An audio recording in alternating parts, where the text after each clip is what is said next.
আচ্ছা দোস্ত, বহুদিন পর তোর সাথে দেখা। কি চাকরি করিচ্ছ এখন তুই? খারাপ ছাত্র আসনে থেকে হেডমাস্টার আমার ঘাট ধরে স্কুল থেকে বাইর করে দিছিল। সেই হেডমাস্টার গতকাল আমার অফিসে আসছিল। আচ্ছা হামাক দেখে সেই কি লজ্জা, হয়তো তার লজ্জা মাখা মুখত ক্ষমার ভঙ্গি আসলো।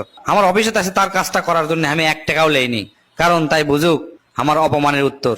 অবশ্য সেদিন আমার ঘাট ধরে বাইর করে না দিলে আমি এই পর্যায়ে আসবার পারনো না নি। আচ্ছা বুঝছি, তোর কথা শুনে মনে হচ্ছে তুই অনেক বড় পোস্টে চাকরি করিস, কিন্তু কি চাকরি করিস সেটা ক। আজ আমি এমন এক পর্যায়ে আছি দোস্ত, সগলি কোনো না কোনো ভাবে আমার কাছে আশাই লাগে। সগলি তার নিজের কাম শেষ করে আমাকে টাকা দিয়ে দেওয়া লাগে।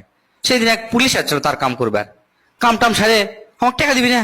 আমি চেয়ার থেকে উঠে জোর করে টাকা আদায় করে নিছি, কারণ এখন আমার অধিকার হচ্ছে। এখন শিখছি মানুষের কাছ থেকে ক্যাঙ্কা করে টাকা আদায় করা লাগে। বড় বড় অফিসাররা আজ আমার ছায়া তলে থাকে, ভাবতে আমাকে ভাল লাগে। অথচ টাকার অভাবে এসএসসি পরীক্ষাতে আমি হাত পাইতিস না। বড় বড় লোকের কাছে কেউ আমাকে টাকা দেয়নি, সগলি আমাকে ফেরত দিছে। অবশ্য আজকের পর্যায়ে আমি আসবার পারনো না নি, যদি আমাকে তারা সাহায্য করলো নি। হা হা হা। আচ্ছা বুঝছি লে, এখন ক তুই কি চাকরি করিস?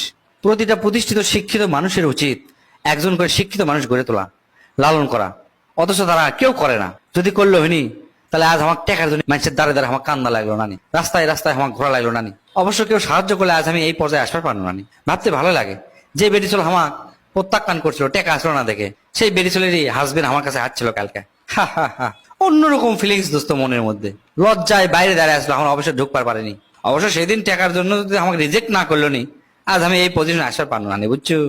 তবে তার সেদিনকার লজ্জা মাখা মুখ দেখে আমি বুঝতে পারছি যে বেরি চললে আসলে ভালো চ্যাংরা পছন্দ করে না, পছন্দ করে হচ্ছে যাকে টেকা টেকায় আছে। যেদিন থেকে আমি বেকার হয়ে ঘুরছি রাস্তায় রাস্তায় কাজের জন্য, সেদিন সবার ধিক্কার পাইছি। অবশ্য ধিক্কার না পেলে আমি এই পর্যায়ে আসবার পারলো না, বুঝছো। আচ্ছা বুঝছি দোস্ত, এখন ক তুই কি চাকরি করিস? আজ আমার অফিসে আসে সগলি সিরিয়াল দেয়, ওয়েট করে ঘন্টার পর ঘন্টা দাঁড়িয়ে থাকে। দাঁড়িয়ে থাকতে থাকতে তাকে ঘাম ঝরে যায়। সেই ঘাম ঝরা দেখতে আমার ভীষণ ভাল লাগে। অবশ্য সেদিন আমার ঘাম না ঝরালে আমি একের ঘাম ঝরান পারনো নানি, সমাজের সগলির কাছ থেকে আমি টাকা আদায় করবার পারনো নানি। তবে যারা আমাকে এই চেয়ারত বসাছে তাকে আমি অন্তর থেকে ভালোবাসা জানাই। আরে ছোটবেলা কত যে কষ্ট করছি দোস্ত, চাকরির জন্য পাইনি। আজকাল টেকা টেকা টেকা টেকা, যাই আসে কাল তাই টাকা দিয়ে যায়, যাই আসে তাই টাকা দিয়ে যায়। সব সময় টাকা হাতত থাকে আমার। এখন আমি টাকা ছাড়া কিচ্ছু বুঝি না, সব সময় টাকার গন্ধ সঙ্গী, টাকার উপর শুতে থাকি। এই শহরের বুকত আমি 5 তলা বাড়ি করছি, বুঝছো। এখন খালি বেটি ছোল লয়, বেটি ছোলের বাপেরা খালি সিরিয়াল দিচ্ছে আমার।